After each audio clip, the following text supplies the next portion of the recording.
Good evening. Tonight, we bring you a special report from a place where history still echoes through ancient stone walls. A place where millions of lives changed forever. A place that many historians describe as one of the darkest symbols of the transatlantic slave trade. This is Cape Coast Castle, on the southern coast of Ghana. Today, the castle welcomes tourists, students, historians, and descendants of enslaved Africans from around the world. But behind its whitewashed walls lies a history that continues to challenge humanity.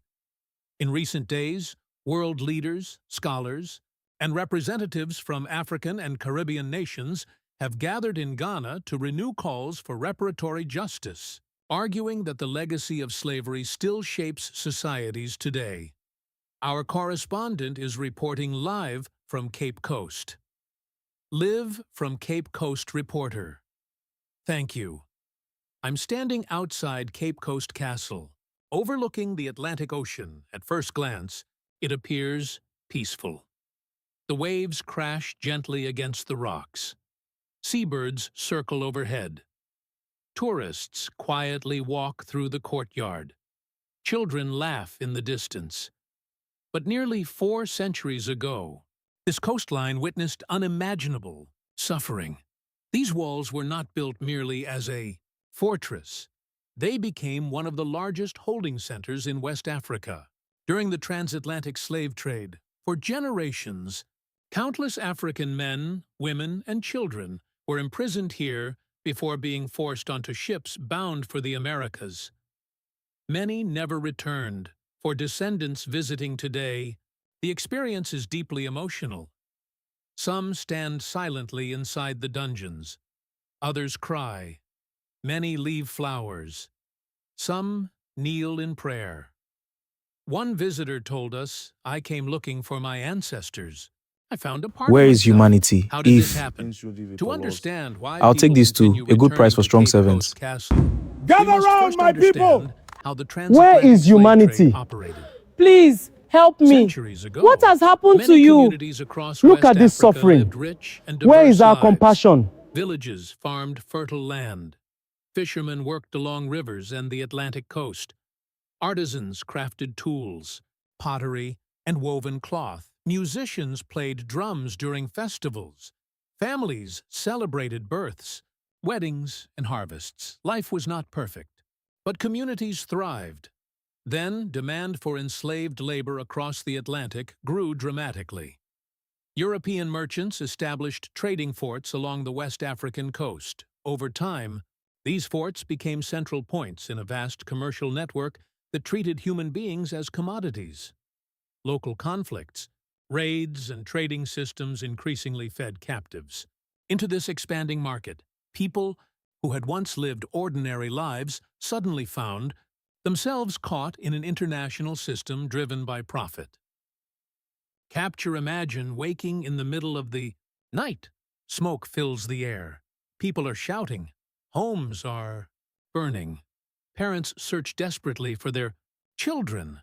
Children scream for their mothers. In the confusion, families are torn apart. Those captured are bound together with ropes or iron, restraints. No one knows where they are being taken. Some believe they will return home in a few days. Most never do.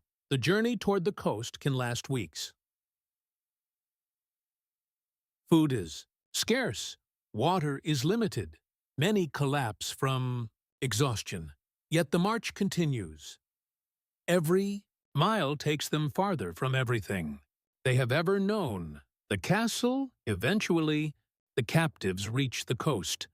Before them stands a massive white stone fortress overlooking the Atlantic Ocean.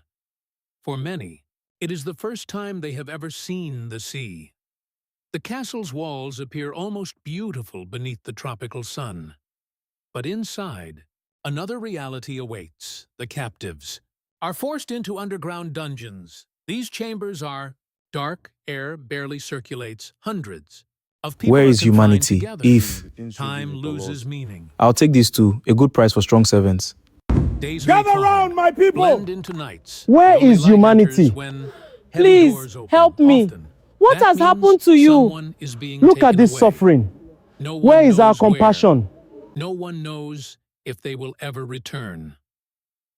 Above these same dungeons, merchants conducted business, soldiers performed their duties, and officials went about their daily lives.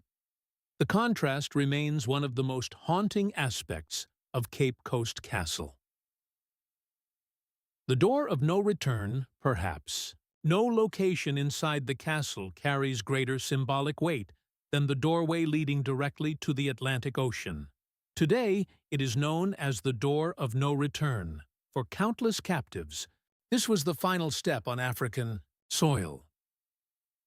Beyond the doorway waited slave ships, crossing the Atlantic. The voyage that followed became known as the Middle Passage. Conditions aboard many ships were horrific. Disease spread rapidly. Food and fresh water were limited. Storms battered wooden vessels crossing thousands of miles of open ocean. Many captives died before reaching land. Yuntertisin, who survived, faced uncertain futures in unfamiliar worlds. Why this matters today. Centuries have passed. Empires have risen and fallen. Laws have changed. Slavery has been abolished. Yet the legacy remains.